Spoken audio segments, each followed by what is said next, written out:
বন্ধুসকল, যদি আপোনাৰ হাতত আজি 1 লাখ টকা থাকে, আপুনি এই টকাখিনি ক'ত লগাব? মিউচুৱেল ফাণ্ডত নে এটা প্লট কিনিব? এইটো এনেকুৱা এটা প্ৰশ্ন যিটো প্ৰায় সকলো মানুহৰ মনত আহে। কোনটো বেছি লাভজনক হ'ব? কোনটো বেছি সুৰক্ষিত হ'ব? আৰু কোনটোত টকা বেছিকৈ বাঢ়ে? আজিৰ এই ভিডিঅ'টোত আমি আপোনাক এই প্ৰশ্নটোৰ উত্তৰ এটা সাধাৰণ উদাহৰণে বুজাম। কিন্তু এইটো কোনো সাধাৰণ উদাহৰণ নহয়, এইটো এটা কাহিনী। এটা এনেকুৱা কাহিনী যি আপোনাৰ বিনিয়োগৰ চিন্তাধাৰাই সলনি কৰি দিব পাৰে। তেনেহ'লে আৰম্ভ কৰোঁ আজিৰ কাহিনী। বন্ধুসকল, আমাৰ কাহিনীৰ দুটা মুখ্য চৰিত্ৰ আছে, ৰাজু আৰু ৰমেশ। দুইজন ভাল বন্ধু। দুয়ো একেলগে কলেজ শেষ কৰিলে আৰু দুয়ো একেলগে নিজৰ প্ৰথম চাকৰিটো পালে। সময়টো আছিল 2005 চন। প্ৰথম চাকৰি, প্ৰথম উপাৰ্জন আৰু প্ৰথম বোনাছ। এদিন তেওঁলোক দুয়োকে কোম্পানীৰ পৰা বোনাছ হিচাপে 1 লাখ টকাকৈ দিয়া গ'ল।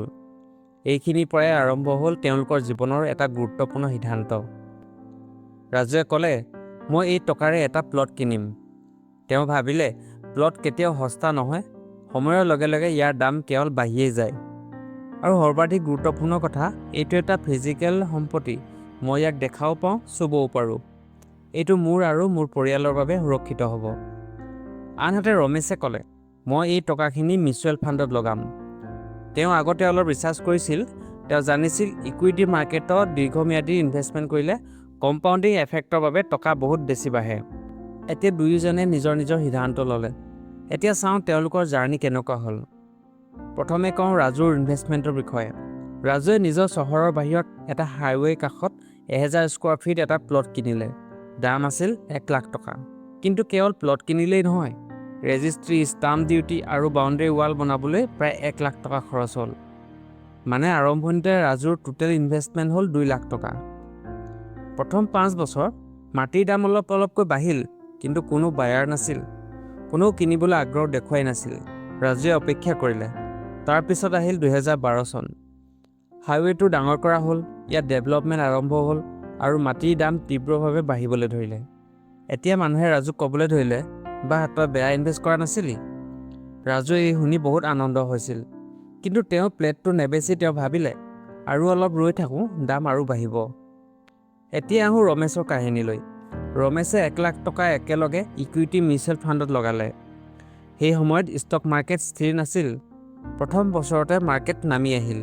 তাৰ ইনভেষ্টমেণ্ট কমি প্ৰায় 80,000 হ'ল। আৰু বন্ধুসকলে তেওঁক ক'লে, তুমি ভুল কৰি পেলালা ইয়াত ইনভেষ্ট কৰি। এইটো এটা ৰিস্ক আছিল, ৰমেশে ভালদৰে জানে। কিন্তু ৰমেশে পেনিক নকৰিলে। তেওঁ জানিছিল যে শ্বৰ্ট টাৰ্মত মাৰ্কেট উঠা নমা কৰেই, কিন্তু লং টাৰ্মত সদায় বৃদ্ধি হয়। তেওঁ নিজৰ ইনভেষ্টমেণ্ট হোল্ড কৰি ৰাখিলে। এতিয়া সময় আগবাঢ়ে 2015 চনলৈ। মানে 10 বছৰ পাৰ হৈ গ'ল। ৰাজুৰ প্লটৰ দাম এতিয়া প্ৰায় 25 লাখ টকা। লোকেশ্যন ভাল আছিল, ডিমাণ্ড বাঢ়ি আছিল। কিন্তু এটা সমস্যা আছিল, যদি তেওঁ বেচিবলৈ বিচাৰে তেতিয়া বায়াৰ পোৱাত 3 পৰা 4 মাহ লাগিব পাৰে। মানে লিকুইডিটি কম। আনহাতে ৰমেশৰ mutual fund average 12% compounding annual growth ৰেটত বাঢ়ি গৈছে। তাৰ এতিয়া 1 লাখ টকাৰ এতিয়া প্ৰায় 31 লাখ টকা হৈছে। কোনো প্ৰপাৰ্টি মেনেজ কৰিব নালাগে, কোনো বায়াৰ বিচাৰিব নালাগে। মাত্ৰ ইনভেষ্ট কৰি ৰাখিছিল আৰু টকা নিজে নিজে বাঢ়ি গৈছিল। দুইজনেই সুখী আছিল। কিন্তু কাহিনী ইয়াত শেষ নহয়। এতিয়া কওঁ আহক এক্সপেন্সেছৰ বিষয়ে।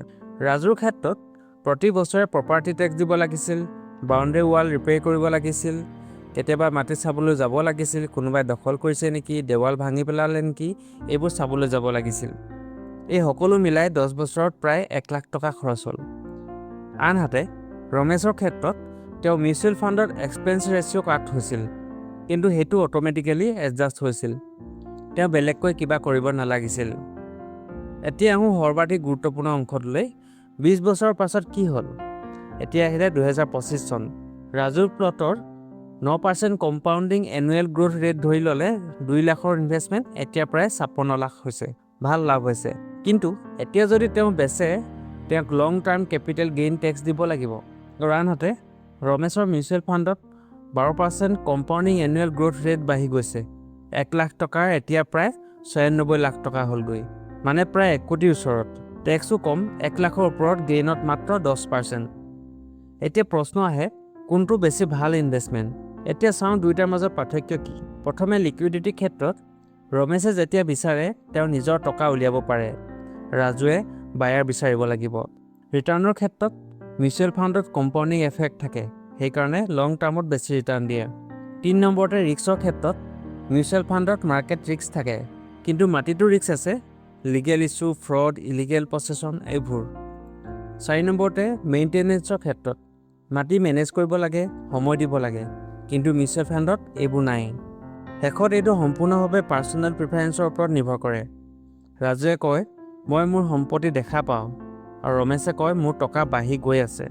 কিন্তু যদি স্মাৰ্টনেছ ডিচিশ্যন লোৱা হ'ল হয়, যদি ৰাজুৱে 1 লাখ মাটিত আৰু 1 লাখ মিউচুৱেল ফাণ্ডত লগালে হয়, তেতিয়া 20 বছৰৰ পিছত তেওঁৰ হাতত মাটিও থাকিল হয় আৰু প্ৰায় 1 কোটি টকাও থাকিল হয়। এইটোকে কয় ডাইভাৰ্চিফিকেশ্যন। বন্ধুসকল, এই কাহিনীৰ পৰা আমি কি শিকিলোঁ? যদি আপোনাৰ হাতত 1 লাখ টকা থাকে, সৰ্বাধিক বুদ্ধিমান সিদ্ধান্ত হ'ল সকলো টকা এটা ঠাইত নলগাব। কিছু অংশ মিউচুৱেল ফাণ্ডত লগাওক লং টাৰ্ম গ্ৰ'থৰ বাবে, আৰু কিছু অংশ ছেফ সম্পত্তিত লগাওক, যেনে মাটি, FD এইবোৰত, আৰু ইমাৰ্জেঞ্চিৰ বাবে লিকুইডিটি ৰাখক।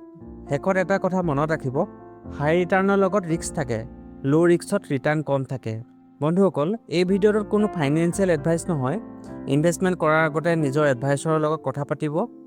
এতিয়া আপোনালোকক এটা প্ৰশ্ন সোধোঁ, যদি আপোনাৰ হাতত 10 লাখ টকা থাকে, আপুনি ক'ত লগাব? মিউচুৱেল ফাণ্ডত নে প্লটত? কমেণ্টত জনাবলৈ নাপাহৰিব। ভিডিঅ'টো ভাল লাগিলে লাইক কৰিব, শ্বেয়াৰ কৰিব আৰু ছাবস্ক্ৰাইব কৰিবলৈ নাপাহৰিব।